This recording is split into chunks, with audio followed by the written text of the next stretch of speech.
Assalamualaikum warahmatullahi wabarakatuh. Halo teman-teman semua, gimana nih kabarnya? Semoga selalu diberikan kesehatan ya. Nah, pada kesempatan kali ini nih, kami kelompok 4 akan membahas mengenai kepribadian dalam psikologi Islam. Perkenalkan, nama saya Destina Kaprilia dan rekan-rekan saya ada Dika Bintang, ada Fitriah, dan juga ada Rafiq Alim. Sebelum masuk ke pembahasan, izinkan saya untuk membahas lebih dulu apa itu kepribadian dalam Islam. Nah, menurut bahasa nih, kepribadian itu diambil dari bahasa Arab yang tulisannya itu syakhsiyah, yang merujuk pada keseluruhan karakter, sifat, dan perilaku yang melekat pada diri seseorang yang mencerminkan tentang identitas dan ciri khas individu tersebut. Kepribadian juga berakumulasi pada sifat-sifat dan karakter yang berwujud dalam perilaku sehari-hari yang sesuai dengan nilai-nilai Islam, baik dalam aspek lahir maupun batin. Terus secara terminologi, kepribadian dalam Islam berarti serangkaian perilaku normatif yang selalu dilakukan manusia yang ada dalam setiap individu gitu, yang berhubungan dengan aspek sosial yang juga bersumber pada ajaran Al-Quran dan hadis. Perilaku ini mencakup pada sikap lahiriah seperti cara bicara, cara berjalan, dan berinteraksi dengan orang lain, serta sikap batin seperti kesabaran, keikhlasan, dan akhlak mulia yang timbul dari dorongan hati. Nah, kepribadian Islami juga dipahami sebagai aktivitas berpikir dan bertindak yang lahir berdasarkan Islam dalam seluruh aspek kehidupan, meliputi akidah, syariat, akhlak, dan perilaku umum. Ini mencakup interpretasi, analisis, dan pengambilan keputusan yang berdasar pada pandangan Islam. Seperti itu teman-teman. Nah, untuk penjelasannya nih mengenai kepribadian dalam psikologi Islam akan dijelaskan oleh rekan-rekan saya. Pada rekan-rekan saya dipersilahkan. Struktur kepribadian. Struktur merupakan komposisi pengaturan bagian-bagian, komponen, dan susunan suatu kompleks keseluruhan. Sedangkan James P. Kaplan mengemukakan bahwa struktur adalah suatu organisasi yang permanen, pola unsur-unsur yang bersifat relatif, stabil, dan abadi. Dari definisi di atas bisa disimpulkan bahwa struktur merupakan bagian-bagian komponen dari suatu organisasi yang bersifat stabil dan abadi. Kepribadian merupakan suatu bagian dari jiwa yang bisa membangun keberadaan manusia menjadi satu kesatuan. Pemahaman tentang kepribadian sangat dipengaruhi erat oleh paradigma yang menjadi acuan teori dalam pengembangan kepribadian. Paradigma yang banyak muncul di kalangan masyarakat adalah paradigma psikoanalisis yang dicetuskan oleh Sigmund Freud. Sigmund Freud merumuskan kepribadian dalam 3 sistem, yaitu ide, ego, dan superego. Ide adalah sistem kepribadian seseorang yang ada sejak lahir. Ide membuat seluruh aspek psikologi kepribadian yang diturunkan dari orang tuanya seperti insting, impuls, drives. Ide ini berada pada daerah inconscious dan beroperasi berdasarkan kenikmatan semata. Ide tidak mampu untuk membedakan antara benar dan salah. Yang kedua, ego. Ego merupakan sistem yang menyalurkan keinginan ide menuju keadaan yang nyata. Segala bentuk dorongan yang diberikan ide hanya bisa dilaksanakan ke dalam keadaan nyata melalui bantuan ego. Yang ketiga yaitu superego. Superego merupakan sistem yang memiliki unsur moral dan keadilan. Tujuan dari superego membawa individu ke arah kesempurnaan yang sesuai dengan moral dan keadilan. Superego merupakan kode moral bagi seseorang dan berfungsi sebagai pengawas terhadap tindakan yang dilakukan oleh ego. Oke, baik teman-teman sekalian, bahasan selanjutnya mengenai dinamika kepribadian. Nah, kepribadian ini menurut psikologi Islam adalah integrasi dari sistem kalbu, akal, dan nafsu manusia yang menimbulkan suatu tingkah laku. Nah, aspek nafsani manusia memiliki 3 daya, yaitu yang pertama adalah kolbu sebagai aspek suprakesadaran manusia yang memiliki daya emosi. Kemudian ada akal sebagai aspek kesadaran manusia yang memiliki daya kognisi. Kemudian ada nafsu sebagai aspek pra atau bawah kesadaran manusia yang memiliki daya konasi. Nah, ketiga komponen nafsani ini bersatu untuk bisa mewujudkan suatu tingkah laku.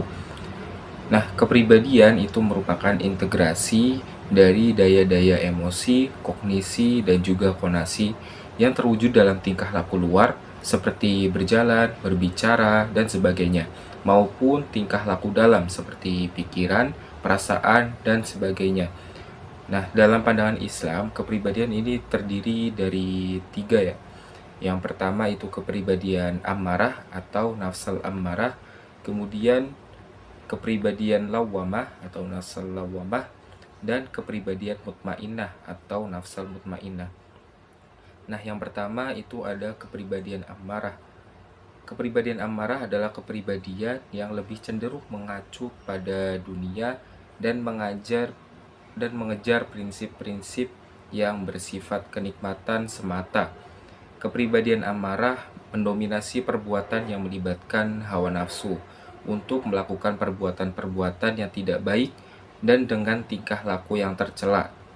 Kepribadian ammarah adalah nafsu manusia yang selalu ingin memenuhi kehendak diri atau hawa nafsu di dalam segala aspek kehidupan dan tidak memperdulikan tentang hal yang berkaitan dengan agama dengan tidak memperhatikan keburukan yang dilakukan bisa melanggar kaidah-kaidah dalam agama.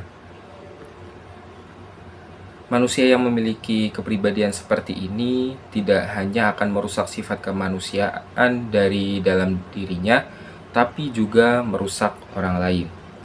Kemudian yang kedua ada kepribadian lawamah atau nafsal lawamah.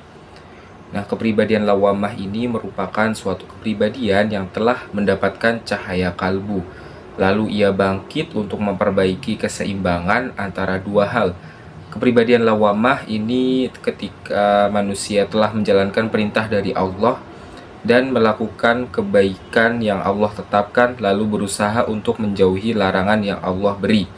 Namun masih selalu lupa dan tergelincir dalam perbuatan yang dilarang, sehingga manusia nantinya akan merasa menyesali diri akan perbuatannya.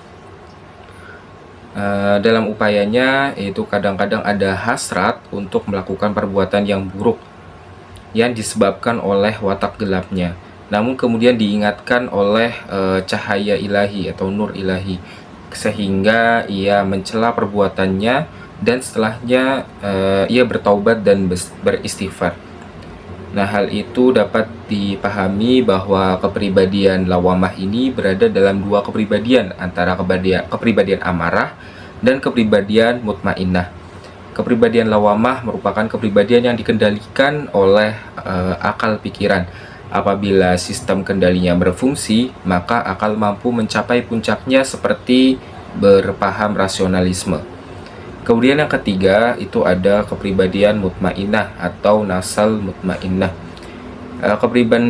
Kepribadian mutmainnah adalah kepribadian yang telah mendapat kesempurnaan nur kalbu dalam dirinya atau cahaya kalbu, cahaya hati, sehingga dapat meninggalkan sifat-sifat yang tidak baik. Kepribadian mutmainnah merupakan jiwa yang ikhlas, di mana manusia menjalani kehidupan dengan yakin dan menyerahkan seluruhnya kepada Allah Subhanahu wa Ta'ala. Kepribadian ini selalu bergerak pada komponen kalbu yang mendapatkan kesucian dan menghilangkan segala kotoran yang ada pada dirinya, sehingga dirinya menjadi tenang. Kepribadian mutmainnah bersumber dari qalbu manusia, karena hanya kolbu yang mampu merasakan tumakninah. Sebagai komponen yang bernatur Allah, ilahiyah kolbu selalu cenderung pada ketenangan dalam melakukan ibadah, mencintai, bertaubat, bertawakal, dan mencari ridho Allah Subhanahu wa Ta'ala. Oke, kemudian faktor-faktor pembentuk kepribadian. Pada faktor-faktor ini terdapat 3 aliran, yaitu aliran empirisme, aliran nafitisme, dan aliran konvergensi. Oke, yang pertama aliran empirisme. Aliran empirisme ini merupakan suatu kepribadian menjadi lebih baik apabila dirangsang oleh usaha-usaha nyata, seperti menciptakan teori-teori belajar untuk mengubah tingkah laku manusia. Melalui teori belajar, semua kepribadian individu dapat dimodifikasi dan dibentuk sesuai dengan keinginan. Nah, dengan kata lain, kepribadian dapat berubah dengan adanya rangsangan oleh usaha-usaha yang dilakukan dengan tampak dan nyata. Dengan menciptakan teori belajar dan berharap harapan manusia akan berubah menjadi lebih baik. Dengan adanya perubahan tersebut, kepribadian setiap individu bisa dirubah untuk mendapatkan hasil dari harapan yang diinginkan. Kemudian yang kedua, aliran nafitisme. Nah, aliran ini merupakan totalitas sifat-sifat karakteristik yang diturunkan langsung dari orang tua ke anak keturunannya. Bisa dibilang penentu kepribadian. Nah, perpindahan genetik ini merupakan fungsi dari kromosom dan gen. Kromosom merupakan bagian sel yang mengandung sifat keturunan, dengan sifat bawaan yang diturunkan oleh orang tua terbawa ke anaknya secara alamiah. Nah, sementara gen merupakan partikel hipotetik yang terletak di sepanjang kromosom-kromosom yang diduga menjadi elementer dari sifat keturunan. Kemudian aliran yang terakhir atau aliran konvergensi merupakan rangsangan dari faktor lingkungan. Kepribadian seseorang ditentukan oleh kerja yang integral antara internal, potensi bawaan, maupun faktor eksternal, lingkungan pendidikan. Nah, pada aliran ini, kepribadian manusia ditentukan oleh dasar dan ajar. Kedua faktor ini pun mempengaruhi perkembangan kehidupan manusia.